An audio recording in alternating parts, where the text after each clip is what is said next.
I think you got to get some Blondie or Stevie Nicks music, man. All right, guys, welcome to another Talking Truck Show. I'm Andre. And I'm Kent with MrTruck.com. And we're back on Thursday and we're talking trucks as always. We are talking trucks. So today's show is about some news because GM has announced or released their towing specs on the 3-liter little straight six diesel. I love it when we get the numbers. I mean, we're still waiting for Ford to give us numbers on 2020, and we're going to get all the numbers from everybody else but Ford pretty soon. Well, we'll see. So, and then we, of course, have questions. We also have an argument about do turbo diesel engines in half-ton trucks still make sense? Even though we waited forever to get them, so Yes. we were so excited when they came back. So, and now we're going to complain about them, I guess. And then we're going to also, of course, answer questions and have a discussion about it. But today's truck show, as always, is brought to you guys by AutoStop Eliminator. It's basically a little device that you can install in your truck, especially for Ford vehicles. And if you don't like the AutoStop feature, you can actually permanently disable it in your vehicle. So check them out, AutoStopEliminator.com. And that just plugs in, right? Nothing to it, so yeah. Yeah, so it's the instructions are on their website. So let's kick it off with some news. So guys, as always, thank you for joining us. I can see a lot of you already watching in the chat room and talking about some of the diesel questions. So GMC, quietly they published their numbers on their website. They snuck in, and GMC's been doing a lot of sneaky stuff this year. They released numbers before Chevy. They're just jumping all over, yeah. So the 3-liter turbo diesel, the specs on that engine as far as power, we've known that for a while. 277 horsepower and 460 pound-feet of torque. So it's the most horsepower in a half-ton those diesel. are respectable numbers. Yeah, but then finally for a two-wheel drive, double cab, longer bed truck, 9,700 pounds. That's a double cab? That's not a single. I guess that's what they have. Right, not a two-door. Not a two-door. Yeah. So 9,700 pounds is their towing capacity for a 3-liter straight six diesel. Which puts them in the middle of the pack. Yeah, so Ford's number is higher, actually. Yeah, it's over 11,000. I remember that. Yeah, so but Ford was a little strange how they did their 3-liter V6 Power Stroke. They released the fleet version of it, right? The XL trucks. Yeah. Right, remember? And Right. then, but for consumers, you have to get like a Lariat or a Platinum truck. Right, yeah, even an XLT is a fleet, which is weird because Yeah. that's the midline volume leader that I would buy, so Right. I'm really surprised. And then they the did that. and then the 4-wheel drive GM 3-liter straight six towing capacity is 9,400 pounds, just a little bit less. Yeah, which yeah. makes sense. But no payload numbers yet. We don't know the payloads exactly. And we don't know fuel economy numbers yet either. That's going to be the important one. I hope it's really impressive because I think that's what they're going to need to really get ahead. You know, you're jumping in the middle of that. You're the last diesel in that half-ton class. You better be impressive. Yeah. So I'm taking bets on what it's going to be. Yeah, and so we'll get into the argument about diesel for half-ton or not in just a minute. But before that, we got some spy images of the latest Ford F-150. And so you could see that completely covered in camouflage. This was in Michigan. And we have a video of the truck or of these images also on this channel and also on TFLtruck.com. And so they released the aluminum truck in 2015. Yes. Right, that was the Yes. new F-150. Right. And then they updated it in 2018. Yeah, they mostly in the grill and in the Yeah. 10-speed. Yeah, and they tweaked the engines a little. Yeah, a little. And the axles were a little bit beefed up for heavier weights, and their towing rating just went up just a little bit. Yeah. Right. So now it's kind of time for them to redesign it again. Well, yeah, and in 2021, if that still has a solid axle in the back, I don't see, looking at the picture, It big does. news there. This one does. It's like the same size cab and a lot of things. So Yeah. there's nothing unless it's got a hybrid option on it. So a couple of interesting things, and you can see in more detail in the other video we did on this prototype. But the mirrors, the side mirrors are mounted a little bit lower. You know how Chevrolet? Yeah, they did them on the body instead of on the body window. instead of the window. So it looks like Ford is going kind of the same route. You see what I'm saying? Yeah, well, that's true. It does look like it's on the, and I don't know that that's a big advantage or not. I mean, GM talked about that a lot. They talked about that spaces the mirror further away, so you have less blind spot. But if you look at Ford and Ram right now, they've got a bigger space anyway, even in the window attachment. So Yeah. it's all. So here's the image with the axle in the back. So you got Yeah. a solid axle. And there's a lot of questions about this because recently, about a month or two ago, there was another Ford F-150 prototype camouflaged, which had independent rear suspension. Yeah, that would be. And that was yeah. that was an electric prototype, according to the spy photographers. So Yeah, that's what I think is coming. I would like to see that first electric or the first hybrid. You know, they're working on it, and and they've said it officially. They said officially that the hybrid is coming, and they also announced, they didn't say when, but the full electric version also. yeah. So should we get into the argument a little bit more, and then we can answer some questions? Or we were So- talking about the diesels and how the cells are dropping like a rock, or what? Yeah, so here's an argument. Do turbocharged small diesel engines still make sense for half-ton trucks? I say yes. You say? I say I'm confused, but I would say not Okay. necessarily. All right, you know? so here's the first piece of news. Ford is discounting heavily Ford dealerships. Yeah. Their 3-liter Power Stroke. We have some numbers, and I think we can pull out some numbers on the screen, right? So, for example, in Columbia Ford in Columbia, Connecticut, I'm sorry,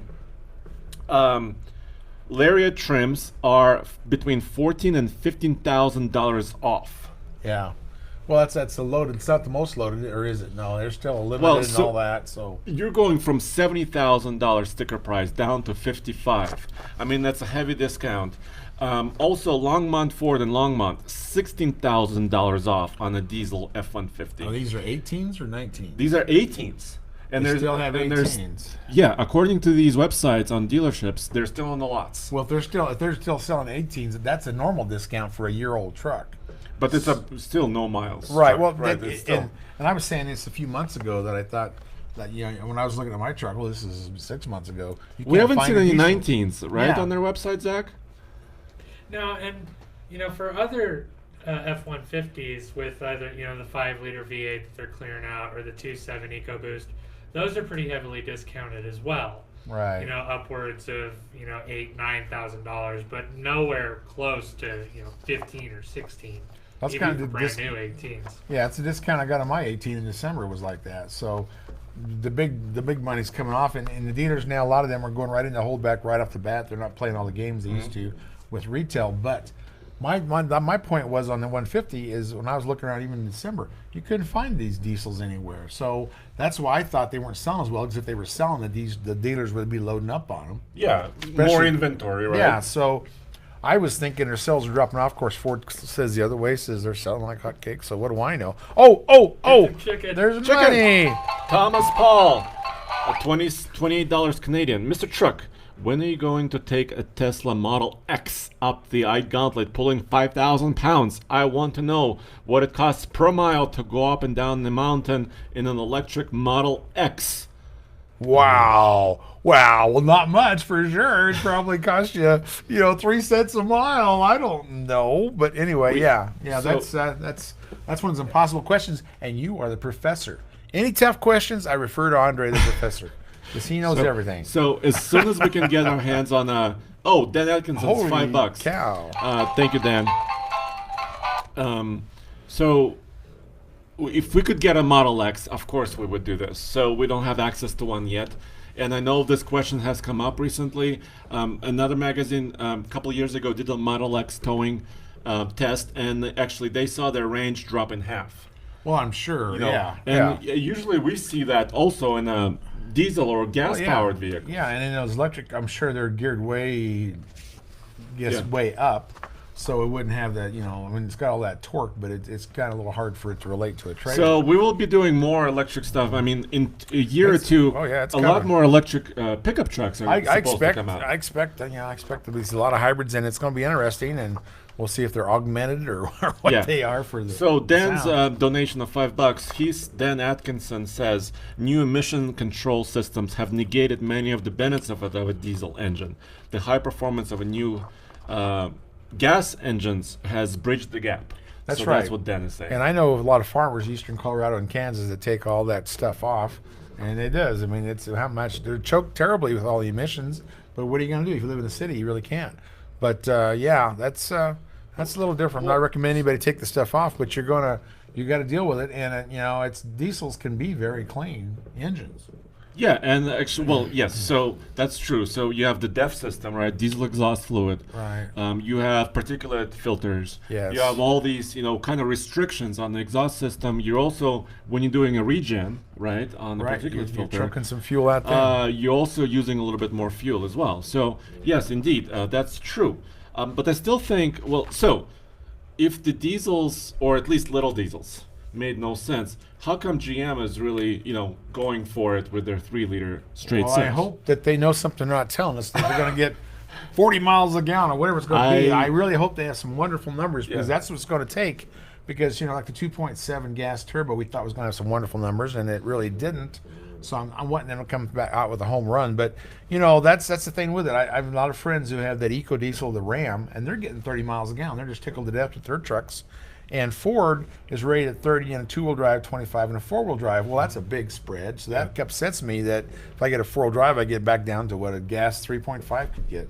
So, or 3, yeah. So I don't know. That's a strange thing. But we waited so long for these diesels. I really hate to put them down. But, if you're getting that kind of fuel mileage, and that's another thing, when we look at super duties, heavy duties, and those diesels that cost you $11,000, the one I just had last week in Ford was over $9,000. It takes a long time to pay for that extra cost. It does. From fuel economy. So you got to get quite a bit better, and you will with pulling a trailer.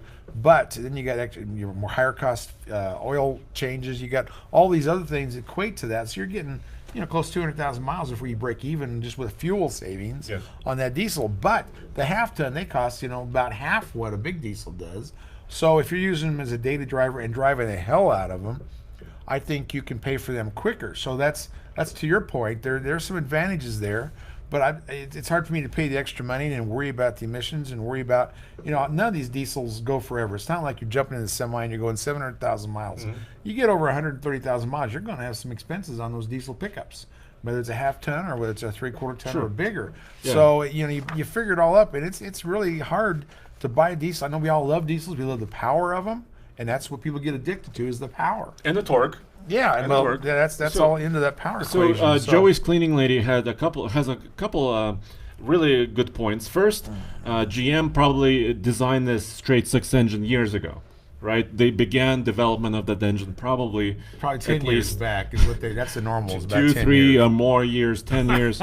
So of course they can't just drop it and say, we're going to walk away. I mean, they could, but it's really a hard decision. Yeah. Ram is still gunning for a diesel. Well, sure. They're saying for a Ram 1500, the next iteration of their Eco Diesel is coming. So this year, within a few months. Right. I think Ram has done well with their Eco Diesel when it wasn't illegal. Right. When they didn't have the emissions. Yeah, and that's encouraging. But the Ford, I don't think, has really made a big splash. They won't tell me all those numbers, but so GM has a lot to look at. Ram will call them successful. Ford will call them, not quite there. Yeah. So jumping into that market with all that expense, you're right. They had such hype on this. They told us numbers of all their half tons a year ago. Yeah. So now we are waiting for this last half ton to come out. Right, but I think it also has to do with price, like you mentioned.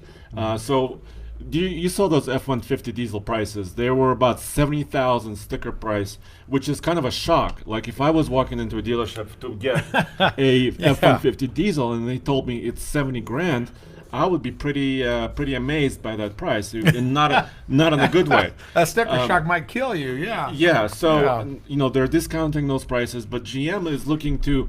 It appears that they're not pricing them as high. You can get, I think, an LT or a SLE GMCC or with a diesel, so kind of a lower trim, and then the engine costs only as much as a 6.2 V8.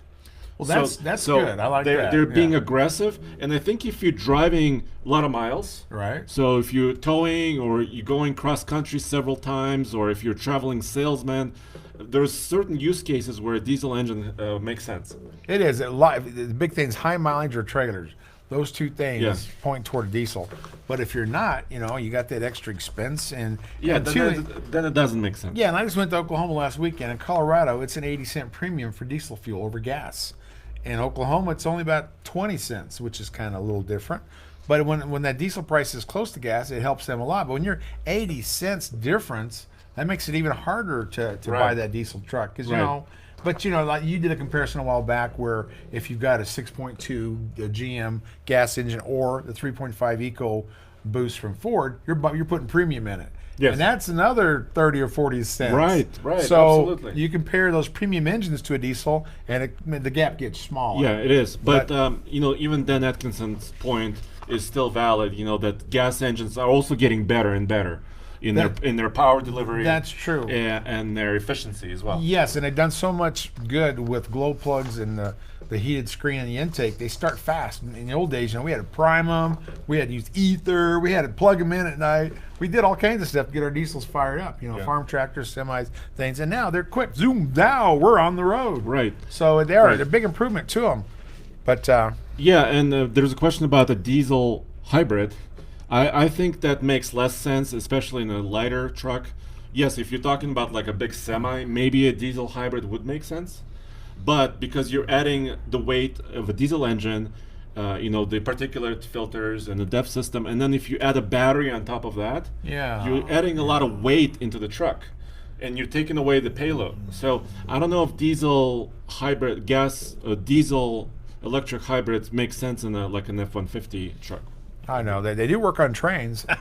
Well, those are heavy vehicles, right? Yeah, they do. They Yes. work on some things, but yeah, and that's the thing too. If you're out to buy a new truck, there's a lot of decisions there, and a lot of you got to use your calculator. You got to play with a few numbers because it's not as easy as you think it might be to try to get which one is going to work for you. And if you know, there's a lot of stories about diesels. I mean, some of them will last forever, but not all of them will last forever. And it's interesting. You know, the Cummins and the Ram is considered a medium duty, where Ford and GM actually call theirs light duty. So that makes you kind of wonder about what's going on too. So that's in a full size heavy duty or super duty. So what happens on these light duties? Are they considered light duty diesels in all these half tons? I think Do you know if that's what the classification Well, is?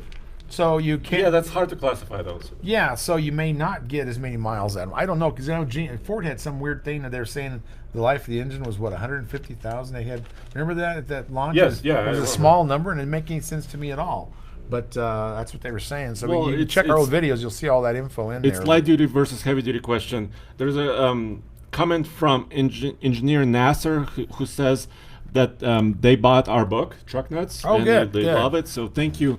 And before we take more questions, I just wanted to mention Paisley's, because we love eating jerky on road trips. Yes. You had yes. some on your trip, right? Yes, we eat it when we're cruising down the road, and then I use it on the trail when we're doing our ATVs. We throw it in the Heck yeah, so the box. Paisley's.com. It's good stuff. It's made in Utah, so it's pretty local to us. We're here in Colorado, they're in Utah, and we love having this on a road trip. Check them out. Paisley's.com, really good quality stuff. It's made from happy cows. They're out there grazing. You know, it's Happy cows, grass-fed beef. Yes. So let's take some questions. We had a few prepared questions, and Zach, if there's some more comments on the chat room, please let us know. So there's a question from William, who has a 2012 F-150 EcoBoost, and he wants to tow a Freedom Express Blast 301 BLD trailer. Yeah, that's the BLD model. A BLD. Do you know this one? No. It has a gross combined weight of the trailer itself of 9,900 pounds. And once again, it's a 2012 F-150 EcoBoost, one of the early EcoBoost trucks, because that came out in 2011. It's also a toy hauler, so you can put a side-by-side or an ATV inside of that. And the tow rating on this particular truck, because it had a 410 rear end. Yeah, and that was a special model. It was a towing package. It was not on an average truck. But, Right. But that's his gross is 9,900 pounds. So that 2,000 truck was pounds. rated about 11,000 back then, which Right, was a big right. rating. Big Yeah. rating back then. Yeah, and if that includes his side by side, because that's kind of confusing there. Is that what it says? That's part of his gross is the side by side. Yeah, If so that's if you his gross, yeah, that's I think it's a fine weight for what he's talking So about. you think he could put, if he loads his trailer completely, it would be 9,900 pounds. Right. And his truck is capable technically of 11,000 towing. I think he's pushing it a little close. Do you think he's all right? Yeah, I go limit. Well, it's a static load. If that was horses, I would go lower because they move around and cause problems. But a static load that doesn't move, I think he's fine. I mean, I wouldn't know sure I'd climb mountains with it every day. My question for you guys is, with the ton weight of a trailer that heavy, if you're pushing that close to your towing limit, and Payload. you put passengers and any other kind of cargo in the truck, are you also concerned about running over limits on payload capacity. Heck well, yeah. if he's 990 pounds, 10% tongue weight, and he can be 11,100 or 11,300, Yes. that's 1,130. Yes. So yeah, he's got. Well, we don't know what his payload rating is. So William, I would say check your payload rating Yeah, that's true. That's a on good your point. truck, right? You need to know that, but he's usually it's in the sticker on in the door. yeah, but in he's the got driver door. yeah, and so what you're saying, he's down to maybe 200 pounds is what he's got left, if that is the 10%. Well, we don't know his payload. We don't know what his max payload Well, is. I'm just saying It's- between the it's- 9,900 and his gross off that, figuring that tongue weight at 10%, Yeah. it's a It's couple hundred around pounds. 1,500 pounds, give or take a little bit. I can't remember. So, yeah, the So he's got 1,500 pounds. more or less. Well, Payload. then, oh, okay. So So- he only so has my- 500 pounds to play with So after my, Yeah, right. yeah. So my question was, if you put, him and you have the tongue weight of the trailer, and you put him in the truck, and any passengers and cargo in the truck, You get you're close. Getting a little close. You Yeah. get right there. Well, it depends on what his mother-in-law weighs. If he's hauling his mother-in-law around, that's Sure. always an important thing to know, Sure. what your mother-in-law weighs. Yeah. So another question from Chris. Chris, he's looking to buy a Nissan Titan XD, so he wants a little bit of a bigger Nissan truck. And he wants to tow a Pioneer BH270 travel trailer. Oh yes, it's the BH270. Heck yeah. So it's around 27 feet We long. have no idea what and these are. total loaded gross vehicle trailer weight is 7,700 pounds. Okay. His question is gas or diesel. So he's looking at the Titan XD with a gas V8 or the 5-liter Cummins diesel V8. I would say go gas. Because he's not that heavy. He's not that heavy. He's also by the way, he only has a budget of about 30,000. So he's looking for a slightly used truck, Okay. and I think he doesn't need to pay a premium on the diesel for this. Yeah, that's what do you think? that is a half-ton weight that he's talking about there. If you're 7,700 pounds. Yeah. then that's not a big problem.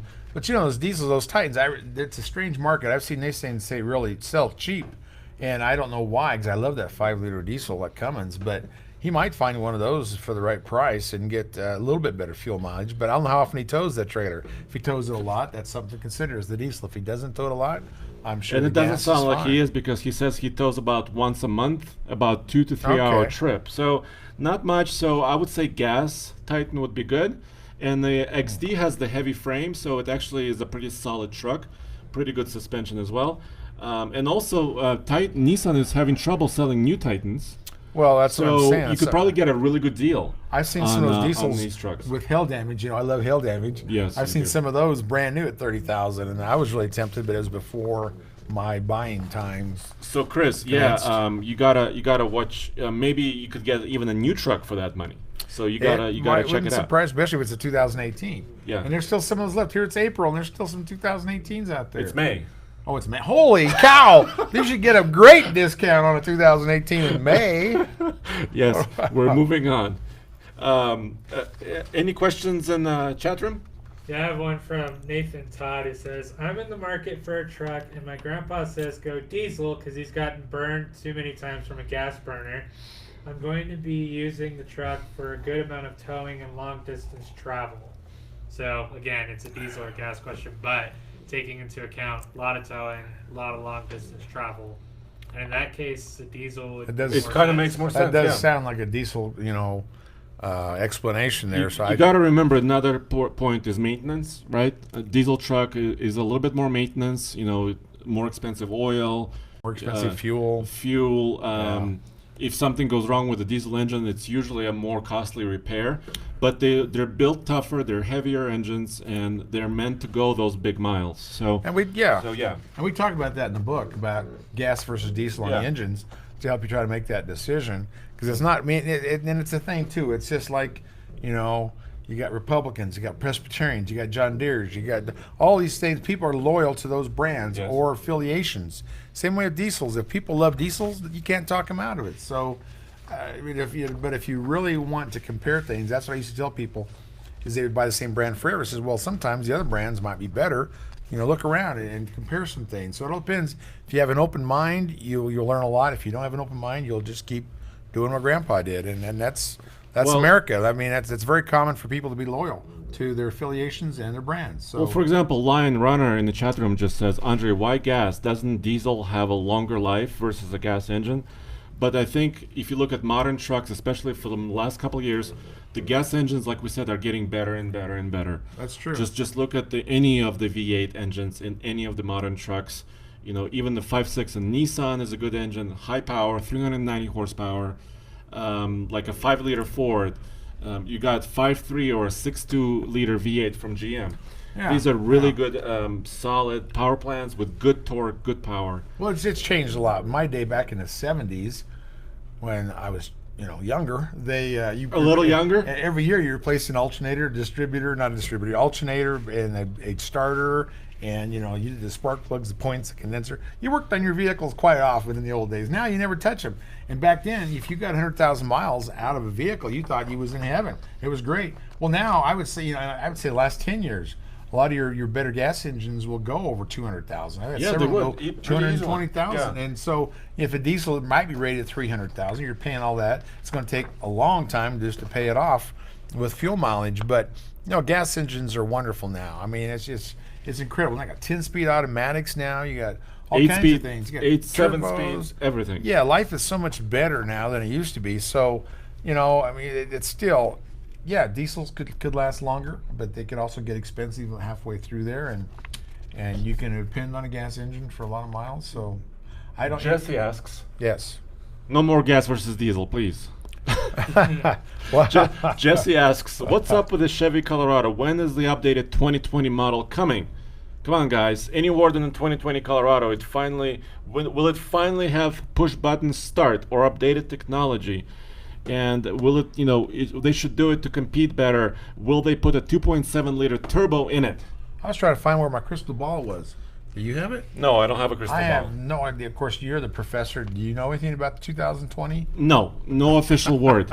So that's why my Mr. Truck is looking for his crystal ball. But I just drove, I was in Texas for a journalist event there, and they had a ZR2 Bison truck, which is their most expensive, most feature laden, most off-road worthy truck that they have for the Chevy Colorado. And I got in it. First thing I did was I put the key in the ignition and cranked the engine. I couldn't push a button. I'm so used to pushing buttons Oh now. my gosh, I couldn't yeah. push a button. Then I wanted a 360-degree view Yes. of my truck. Yes. It doesn't have it. Well, did anybody there push your buttons? Yes, they did. Okay. Well, Zach, you found a funny comment? Oh, just when is the updated Frontier coming along similar lines? Oh Never. yeah, I No, know. actually, so Where's that I'm the professor, right? Yes, you are. So they said not 2020, but after that, so 2021. They said the same. They said the same thing last year. They will come in 2020. Yeah, No, if- it's if they- 2021. If they can say after 2020, that could be 2040. You don't know. This is crazy. All right, we got some money. Rocking and rolling. Was this Dan again? Rock on. Dan, it's great to have an engine that will go 500,000 miles, but I Yeah. don't mean too much if the body is dead. So yeah, if the engine lasts 500,000 miles, but your truck has disintegrated around it, is that still good? Well, I don't know. I mean, I buy a lot of disintegrated trucks for fun, but yeah. I mean, I like diesels. He says I don't hate diesels. I don't hate diesels either. I've Yeah. had them, and I'm just trying to be logical and give you good advice. So take that with a grain of salt. And Yeah, sure. Go ask Grandpa what truck he had and what his dad had and what his dad had before him. So what has he got coming up, Andre? So we have a few things coming up. We're going to be comparing a lot more trucks. Next week, there's an Overland Expo in Flagstaff, Arizona. And so I'm going to go there to see some new trucks, some off-road rigs. So that's going to be fun. So stay tuned for that. Also, there's a couple of videos from the Texas event that I did. What did you do recently on your channel? You did... I did a Jeep Gladiator interview with the chief Yeah, that was a top good interview. brand guy. Yeah. And something else, but we got 4 trucks coming this month. So I got a 250 out there. I just had the 250 diesel. Now I've got a 150, the Coyote engine. I was kind of surprised to see that premium engine. It's $1,000 option to get the Coyote. And that's not a big cost. $1,000 to get a good V8. Yeah. I think that's a good deal. Also, I'm gonna do. We also filmed a video with an RV, a big coach Yeah. from Transwest. one of our partners. So we also have some video about a big, really nice, expensive RV coming up. So a lot more news coming. And of course, Cheap Jeep series on TFL Truck. Every Saturday, come back to TFL Truck for more Comanche. Oh yeah, Yeah, Comanche is right there. That's an interesting thing. It's. I wish we could get an old What? Jeep truck. What is a Gladiator? An old Gladiator. From the 60s. Yeah. I love that look. I just wish that the new ones had that look. Yeah. All right, guys. Well, thank you for joining us. We'll be back next week, or actually, Mr. Truck will be back next week for another truck show, really heavy duty. Yeah. Really so heavy. who's going to be my guest? I don't know. Your co-host will be somebody else because I'll be in Flagstaff. I hope she's cute. Oh, okay. don't wait on that. All right, guys. I'm gonna play some music, and thank you for joining us as always. Thanks.